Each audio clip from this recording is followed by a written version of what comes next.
एक समय की बात है। एक बहुत ही कंजूस व्यक्ति था। उस व्यक्ति का नाम दानचंद था। उसके पास धन तो बहुत था, परंतु उसने कभी किसी को दान नहीं किया था। उसने प्रण ले रखा था कि जीवन में कभी भी किसी को कुछ दान नहीं करना है। उसके घर से कुछ किलोमीटर दूर गंगा नदी बहती थी, परंतु कभी गंगा स्नान करने नहीं गया, क्योंकि गंगा स्नान करने के बाद पंडित पुजारियों को कुछ दान दक्षिणा देनी होती है। गंगा स्नान के बाद दान करना पड़ेगा, इसी डर से वह कभी गंगा स्नान करने नहीं गया। उसकी पत्नी उसे दान पुण्य करने के लिए कहती थी, परंतु वह कहता था कि इतनी बड़ी दुनिया में हमारा एक छोटा सा दान करने से क्या होगा। एक दिन उसकी पत्नी ने कहा, अब तो आपका बुढ़ापा आ गया, आप दान पुण्य तो करते नहीं, कम से कम एक बार जाकर गंगा में स्नान ही कराओ। पत्नी की बात मानकर उसने गंगा स्नान करने की हामी भरी।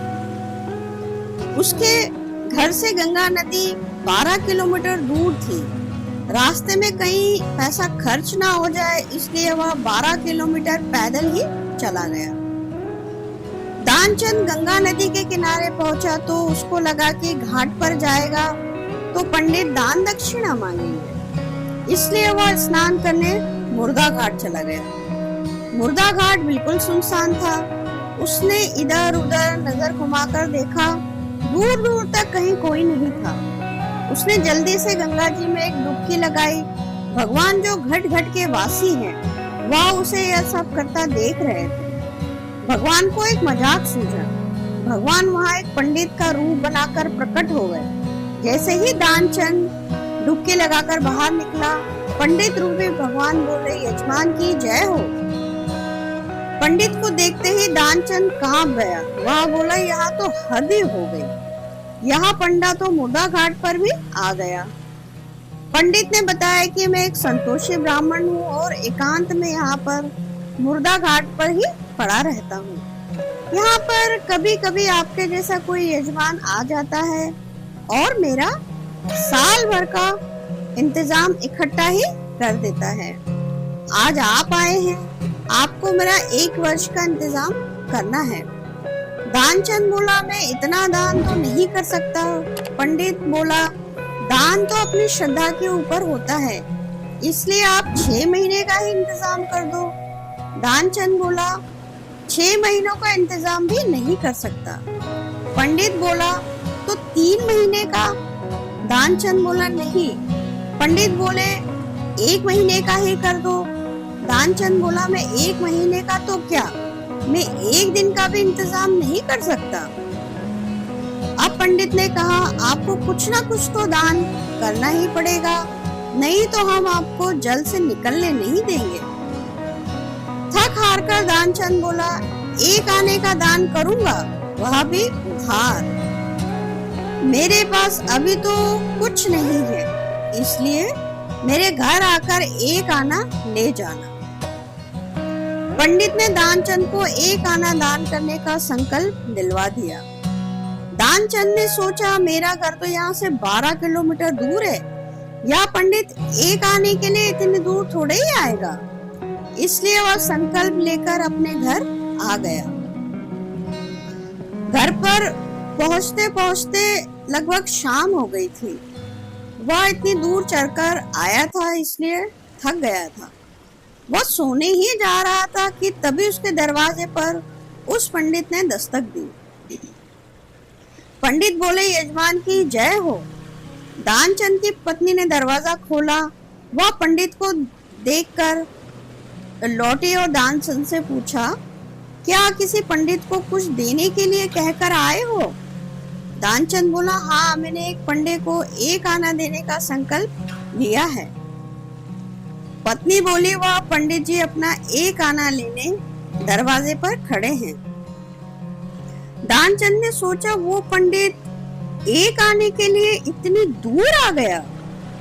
दानचंद की पत्नी ने कहा, जाकर उस पंडित से कह दो कि यजमान बीमार है, इसलिए 3-4 दिन के बाद आए।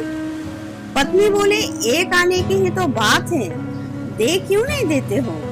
दानचंद बोला, मैं किसी को कुछ नहीं देने वाला। जाकर उसे कह दो कि यजमान बीमार है, इसलिए कुछ दिन बाद आए। पत्नी ने दुखी जैसा मुंह बनाया और पंडित जी से बोली, महाराज, मेरे पति आज इतनी दूर पैदल चलकर गए थे, इसलिए वो बहुत थक गए हैं और बीमार हैं। इसलिए आप 3-4 दिन के बाद आना। पंडित बोला, धन मिले या ना मिले, लेकिन वे हमारे यजमान हैं। यजमान बीमार है और पंडा चला जाए, ऐसा तो नहीं हो सकता। जब तक वह स्वस्थ नहीं हो जाते तब तक हम यहीं रहेंगे। हमारा यहाँ रहने का इंतजाम कर दो। हम यहीं पर प्रसाद बनाएंगे और यहीं पर भजन करेंगे और यहीं पर प्रसाद भी ग्रहण करेंगे। पत्नी लौटकर गई और दानचंद को सारी बात बताई। वह पंडित कह रहा है, जब तक आप ठीक नहीं हो जाते वह यहीं रहेंगे। पत्नी बोली, इससे तो अच्छा है उन्हें 1 आना देकर रवाना करो। दानचंद बोला, 1 आना क्या ऐसे ही आता है? मैं उस पंडित को कुछ नहीं देने वाला। तुम जाकर उस पंडित से कह दो कि यजमान मर गए। दानचंद को योग का अभ्यास था, इसलिए वह सांस रोककर पड़ गया। पत्नी गई और उसने रोकर पंडित से कहा कि वो मर गए, अब तो जाओ। पंडित बोले, अरे राम राम, यजमान चला गया। जब तक उनका अंतिम संस्कार ना हो जाए तब तक हम कैसे जा सकते हैं? पंडित जी बोले, तुम महिला कहाँ कहाँ भटकती फिरोगी? हम सारे गांव में यजमान के मरने की खबर किए देते हैं। पंडित जी सारे गांव में खबर कराए कि दानचंद जी मर गए। सारा गांव इकट्ठा हो गया, लेकिन दानचंद ऐसा विचित्र आदमी 1 आना बचाने के लिए सांस रोके पड़ा था। गांव के लोगों ने दानचंद को मुर्दा समझ के बांध दिया। अब उसकी पत्नी सही में रोने लगी और रो रो कर बोली, या मरे नहीं है। गांव वाले बोले, बहन, या तो तुम्हारा मोह है, जाने वाला तो गया, इसलिए धीरज रखो। पत्नी बोली, अरे किस बात का धीरज रखूं, यहाँ मरे ही नहीं है। गांव वाले दानचंद को बांधकर अंतिम संस्कार के लिए ले गए। पत्नी बेचारी रोती रह गई, लेकिन वह विचित्र आदमी इतना सब कुछ होने के बाद भी सांसें रोके पड़ा था। सबके साथ पंडित बने भगवान भी उनके पीछे पीछे चल दिए। भगवान ने सोचा, हद हो गई, हम कहीं नहीं हारे, पर आज तो इस दानचंद ने से हम हार गए।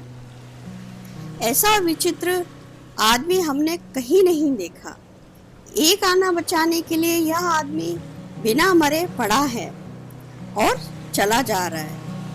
जब दानचंद को लकड़ियों पर रख दिया गया और केवल अग्नि लगनी ही शेष थी, तब पंडित रूपी भगवान बोले कि यह हमारे यजमान थे, हम इनकी मुक्ति के लिए इनके कान में कुछ मंत्र बोलेंगे।